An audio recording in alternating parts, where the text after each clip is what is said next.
Hello সুপ্রিয় শিক্ষার্থী বন্ধুরা, আশা করি তোমরা সকলেই ভালো আছো। অলরেডি ডিজিটাল প্রযুক্তি পরীক্ষা তোমাদের চলে এসেছে। আমরা কিন্তু কাজ 1 থেকে 5 পর্যন্ত অ্যান্সার দিয়ে দিয়েছি। আজকের এই ভিডিওতে 3 নাম্বার পার্ট, এই পার্টের মধ্যে আমি 6 থেকে 10 পর্যন্ত টোটাল উত্তরগুলো দিয়ে দিব। আমাদের ভিডিওতে কিন্তু শুধু প্রশ্নই থাকে না, আমরা প্রশ্ন প্লাস উত্তর দিই। কোনো প্রশ্নের রিডিং কিন্তু আমরা শুধু পড়ে পড়ে শোনাই না। তাই চ্যানেলটি তোমাদেরকে 100% হচ্ছে গিয়ে অ্যাকুরেট নলেজ তোমাদেরকে দেয়, যাতে তোমাদের কোনো ধরনের হ্যাসেল না হয়। হ্যাসেল ফ্রি নলেজ পেতে হলে অবশ্যই চ্যানেলটিকে সাবস্ক্রাইব করে বেল বাটনে ক্লিক করে রাখতে হবে। ডিয়ার স্টুডেন্টস, চলো আমরা মূল ভিডিও থেকে চলে যাই। আমাদের যে কাজ 6 ছিল, দেখো এটা হচ্ছে কাজ 6। কাজ 6 আমাদের কি ছিল একটু যদি তোমরা একটু পড়ো, কাজ 6 তে কি ছিল দেখো।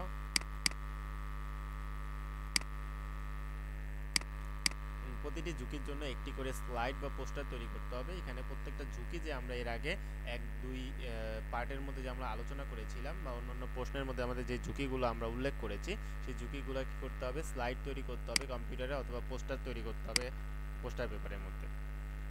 আমি একটা নমুনা তোমাদেরকে দেখাচ্ছি। ধরো আমরা উপরে কিন্তু বাছাই করে নিয়েছিলাম ফিশিং আক্রমণ, রাইট? আচ্ছা, তোমাদের নিশ্চয়ই মনে আছে ফিশিং আক্রমণ। এই ফিশিং আক্রমণ আমাদের বেছে নেওয়া সদস্য, আমাদের বা দলের সদস্য যারা দলের থাকবে তাদের দলের এক একজনের নাম এখানে লিখতে হবে, এবং শিরোনাম হচ্ছে এটাই হচ্ছে শিরোনাম, ফিশিং আক্রমণ। আমরা শিরোনামটা লিখলাম। এরপরে তুমি একটা ছবি দিতে পারো, এই যে এইভাবে ছবি আঁকতে পারো, যেমন তোমার পোস্টারের ভিতরে ছবি আঁকতে হবে না, সো তুমি ওইখানে একটা ছবি আঁকতে পারো। এই ধরনের ফিশিং করতেছে, অন্য কম্পিউটার থেকে ডেটা চুরি করতেছে। তারপরে তুমি এখানে ফিশিং আক্রমণ কি এবং কিভাবে কাজ করে এটা দিতে পারো। যেমন ফিশিং আক্রমণ হলো একটি প্রতারণামূলক পদ্ধতি, যেখানে ইমেল বা মেসেজের মাধ্যমে মিথ্যা লিঙ্ক পাঠানো হয়। এর আগের প্রশ্নগুলোতে কিন্তু আমরা সেম বিষয়গুলো নিয়ে কথা বলছি। সো এই বিষয়গুলো কিন্তু তুমি এইখানে ওই বিষয়গুলোর আলোকে যে ছবিটা তোমার মনের মধ্যে আসে, সেই ছবিটা কিন্তু তুমি আঁকতে পারো এখানে। ওকে, আচ্ছা।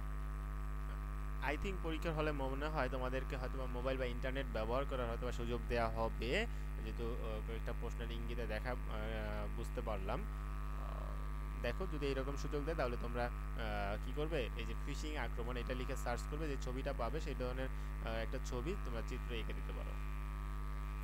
তারপর সেটার প্রভাব লিখবা। দেখো, ব্যক্তিগত তথ্য চুরি হতে পারে, আর্থিক ক্ষতি, বিশ্বাস সংকট, এগুলো আমরা আগেও কিন্তু লিখেছি। ওকে, সেম জিনিসটা এখানে। নিরাপত্তা কৌশল, সন্দেহবাচক ইমেল বা লিঙ্কে ক্লিক না করে, এগুলোও কিন্তু আগে করানো হয়েছে। 2 স্তর বা 2FA ব্যবহার করা, অ্যান্টি ফিশিং সফটওয়্যার ব্যবহার করা, এইগুলো সব কিছুই আগে করানো হয়েছে। এই কারণে ওই প্রশ্নগুলোর আলোকে তুমি জাস্ট পোস্টার পেপারের মধ্যে করবা একটা ছবি এঁকে। তাই আমি এইখানে বিস্তারিত আর অন্যগুলা দিলাম না, জাস্ট একটাই আমি দিয়েছি। তোমরা বাকিগুলা ওইখান থেকে কালেক্ট করে লিখে ফেলবা। আচ্ছা, কাজ 7, সকল তথ্য, ছবি, চার্ট, ইনফোগ্রাফ, ভিডিও, সাক্ষাৎকার ইত্যাদিতে একটি ভিডিও ডকুমেন্টারি করার ক্ষেত্রে নিচে সফটওয়্যারের স্ক্রিনশটে ভিডিও এডিটিং টুল ব্যবহারের ধারাবাহিকতা। এখানে একটা ভিডিও এডিটিং টুলের ব্যাপারে বলা হয়েছে। দেখো, এই ভিডিও এডিটিং টুলের কথা বলা হয়েছে। এই টুলটার নাম হচ্ছে ক্যামটাশিয়া। এই ক্যামটাশিয়া কীভাবে ব্যবহার করে সেইটা হচ্ছে এইখানে লিখতে হবে, ধাপগুলো লিখতে হবে। দেখো, ক্যামটাশিয়া সফটওয়্যার ব্যবহারের ধাপগুলো আমি এখানে লিখেছি এডিট করার। ক্যামটাশিয়া প্রথমে ধাপ 1 হচ্ছে ক্যামটাশিয়া ইনস্টল করতে হবে এবং প্রাথমিক সেটআপ যে করতে হয় সেই সেটআপগুলো করতে হবে। নাম্বার 1, ক্যামটাশিয়া সফটওয়্যারটি ডাউনলোড এবং ইনস্টল করুন। তারপর সফটওয়্যার চালু করে প্রাথমিক সেটআপ সম্পন্ন করুন। এটা করার পরে আমরা চলে যাব নতুন প্রজেক্ট তৈরি করতে হবে। ধাপ 2, নতুন প্রজেক্ট তৈরি। নতুন প্রজেক্ট তৈরি করুন, সফটওয়্যারের নতুন ফাইল তৈরি করুন, প্রজেক্টের ফাইল, প্রজেক্টের নাম দিতে হবে একটা, প্রজেক্টের জন্য একটি উপযুক্ত নাম দিন এবং এটি সেভ করুন। তারপরে মিডিয়া ফাইল ইম্পোর্ট করা। 1 নম্বর হচ্ছে মিডিয়া ফাইল ইম্পোর্ট করুন, মানে কোন কোন জিনিসগুলো আমি ভিডিওতে রাখতে চাই সেগুলোকে আমাকে ইম্পোর্ট করে বসাইতে হবে ওইখানে। প্রজেক্টে প্রয়োজনীয় ভিডিও, ছবি, অডিও, চার্ট, ইনফোগ্রাফ, অন্যান্য মিডিয়া ফাইল ইম্পোর্ট করার কথা এখানে বলছে, যেটা আমি তোমাদের বললাম। তারপরে মিডিয়া লাইব্রেরিতে ফাইলগুলো রাখুন। ইম্পোর্ট করা ফাইলগুলো মিডিয়া লাইব্রেরিতে সংরক্ষণ করুন। স্টুডেন্টস, 4 নম্বর ধাপ হচ্ছে টাইমলাইনে মিডিয়া যোগ করা। টাইমলাইনে মিডিয়া ফাইলগুলো ড্রাগ করে টান দিয়ে এনে তোমার ছাড়তে হবে, ঠিক আছে? তারপর ভিডিও এবং অডিও ট্র্যাক করুন। তারপর ভিডিও এবং অডিওগুলো অ্যাড করতে হবে, আলাদা করতে হবে এবং সেগুলো টাইমলাইনে সাজাতে হবে। এবং কাট এবং ট্রিম করা। কাট টুল ব্যবহার করার মাধ্যমে অবাঞ্ছিত অংশ কেটে ফেলার জন্য কাট টুল ব্যবহার করুন। ট্রিম টুল ব্যবহার করুন, প্রয়োজনীয় অংশগুলো ট্রিম করে পরিপূর্ণ ভিডিও ক্লিপ তৈরি করতে পারবে। তারপর 6 নাম্বার ট্রানজিশন এবং এফেক্ট যোগ করা। তুমি বিভিন্ন ধরনের ট্রানজিশন যুক্ত করতে পারবে এবং এফেক্ট যুক্ত করতে পারবা। নম্বর ধাপ হচ্ছে টেক্সট এবং শিরোনাম যোগ করা। টেক্সট টুল ব্যবহার করে ভিডিওতে টেক্সট এবং শিরোনাম যুক্ত করা যাবে, অ্যানিমেশন যোগ করা যাবে, মানে কার্টুন টাইপের। এইভাবে তোমরা 8 নম্বর ধাপে চলে আসবা, ইনফোগ্রাফ এবং চার্ট যোগ করা। বিভিন্ন ধরনের ইনফোগ্রাফ এবং চার্ট যুক্ত করতে পারবা। অডিও এডিটিং করা যাবে। তারপরে প্রিভিউ এবং ফাইনাল এডিটিং, তারপর প্রিভিউ করে ফাইনাল এডিটিং শেষ করতে হবে। ভিডিও রেন্ডার এবং এক্সপোর্টের মাধ্যমে ভিডিওটি ফাইনালি তোমার হাতে চলে আসবে একটি সম্পূর্ণ ভিডিও হয়ে। ওকে, এই হচ্ছে বিষয়। তারপরে কাজ 8, সম্মেলন বা অনুষ্ঠানে তোমাদের উপস্থাপনা বিষয়ক একটি প্রচারণার নোটিশ গুগল সাইটে প্রকাশ করো অথবা ধাপসমূহ। আমি অথবা যেহেতু আছে ধাপসমূহ আমি এখানে লিখে দিব। ওকে, আচ্ছা। তার আগে প্রিয় বন্ধুরা, প্লিজ আমাদের চ্যানেলটিকে সাবস্ক্রাইব করে বেল বাটনে ক্লিক করে রাখবে পরবর্তী ভিডিওগুলো যদি তুমি সবার আগে পেতে চাও। স্টুডেন্টস, তোমরা কে, তোমার নাম কি এবং তুমি কোথা থেকে, কোন স্কুল থেকে ভিডিওটি দেখছো সেটা কিন্তু আমাদের কমেন্ট সেকশনে জানাতে পারো। তাহলে আমরা জানতে পারবো আমাদের কোন স্টুডেন্টসরা কোন স্কুল থেকে আমাদের ভিডিওটি দেখতেছে। এবং আমাদের ভিডিওটি তোমাদের যদি ভালো লেগে থাকে তাহলে অবশ্যই সেটা কমেন্ট সেকশনের মাধ্যমে জানাতে পারো। খারাপ লাগলে সেটাও জানাতে পারো, কিছু করার নেই। ওকে, গুগল সাইটে প্রকাশ করার আমরা যদি ধাপগুলো দেখি, গুগল সাইটে উপস্থাপনা বিষয়ে প্রচারণার নোটিশ করার ধাপসমূহ নিম্নলিখিত হতে পারে। যেমন প্রথমে লগ ইন করুন, মানে গুগল অ্যাকাউন্টে লগ ইন করতে হবে। তারপর গুগল সাইটে যেতে হবে। তারপর সাইট নির্বাচন করুন। প্রকাশ করতে চান তার সাইট নির্বাচন করুন অথবা নতুন একটি তৈরি করুন। মানে আমরা আগের সাইট ইউজ করতে পারি অথবা নতুন সাইট তৈরি করতে পারি। পাতা যোগ করুন, নতুন পাতা তৈরি করুন। যদি প্রয়োজন হয় পাতা তৈরি করার জন্য পাতা যোগ করুন অপশনে ক্লিক করতে হবে। আবার নোটিশ তৈরি করুন, নোটিশ বা তথ্য প্রদান করার জন্য পাতার মধ্যে প্রবেশ করতে হবে। একটি নতুন বিষয় যোগ করুন এবং প্রয়োজনীয় তথ্য লিখুন। প্রকাশ করুন, তথ্য যোগ করার পরে প্রকাশ করুন বা সংরক্ষণ করুন বাটনে ক্লিক করতে হবে যাতে সাইটে প্রকাশিত হয়।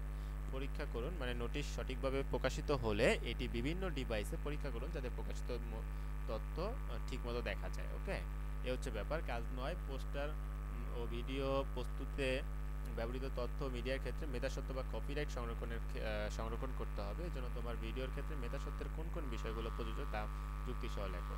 দেখো, ভিডিও তৈরি করার সময় মেধাস্বত্ব ও কপিরাইট সংরক্ষণের জন্য নিম্নলিখিত বিষয়গুলো মনে রাখা খুবই গুরুত্বপূর্ণ। একটা হচ্ছে মেধাস্বত্ব সংরক্ষণ।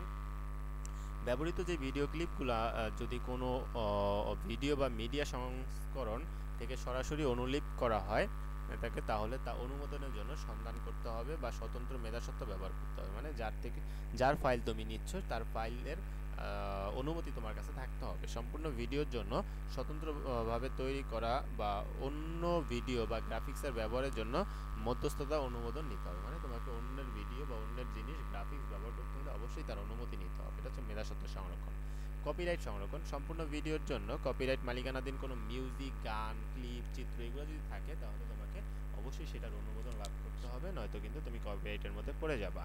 তারপরে ব্যবহৃত সমস্ত ছবি, চার্ট, ইনফোগ্রাফিক্স এবং অন্যান্য মিডিয়ার জন্য সঠিক সূত্র উল্লেখ করা এবং স্বতন্ত্র ব্যবহার সম্পর্কে যত্ন নিতে হবে। যদি কপিরাইটের না নাও তাহলে কিন্তু তাকে ক্রেডিট দিতে হবে। এটা হচ্ছে বলা হচ্ছে অনুমতি অনুসরণ। যদি কোনো মিডিয়া বা মডেল দ্বারা প্রদত্ত অনুমতি অনুসরণ করা হয়ে থাকে তবে তা সঠিকভাবে অনুমোদিত অনুমতি ব্যবহার করতে হবে। ঠিক আছে, এই হচ্ছে বিষয়। এগুলা করলেই তোমার হয়ে যাবে। 10 নম্বরে যে কাজটা ছিল, প্রত্যেকে যার যার খাতায় আজকের প্রজেক্টে দলের সদস্য হিসেবে নিজের দ্বারা সম্পন্নকৃত কাজগুলোকে উল্লেখ করো। তাহলে তোমাকে কি করতে হবে, তোমার এই কাজগুলোকে উপস্থাপন করতে হবে বা জমা দিতে হবে। এটাই হচ্ছে শেষ। এখানে কোনো আসলে কাজ নেই, এটা তোমার জমা দেওয়াটাই হচ্ছে কাজ 10-এর কাজ। ওকে, তো প্রিয় শিক্ষার্থীরা, ঝটপট তোমাদের নাম এবং স্কুলটি আমাদের কমেন্ট সেকশনে জানিয়ে দাও এবং ভিডিওটি তোমাদের কেমন লাগলো এটাও তুমি আমাদের কমেন্ট সেকশনে জানাতে পারো। দেন ফাইনালি তোমাদেরকে অনেক অনেক অনেক বেশি ধন্যবাদ যে আমাদের ভিডিওটি তোমরা শেষ পর্যন্ত দেখেছো এবং চ্যানেলটিকে সাবস্ক্রাইব করে বেল বাটনে ক্লিক করে রাখো পরবর্তী পরীক্ষার ভিডিওটি সবার আগে যদি পেতে চাও এবং কোনো ধরনের বিভ্রান্তিকর অবস্থা ছাড়া সঠিক উত্তরটি যদি তুমি পেতে চাও। ঠিক আছে, আল্লাহ হাফেজ, ভালো থাকবে। সকলের একটি সুন্দর পরীক্ষা কামনা করছি। সকলের জন্য দোয়া ও শুভকামনা রইল। আল্লাহ হাফেজ।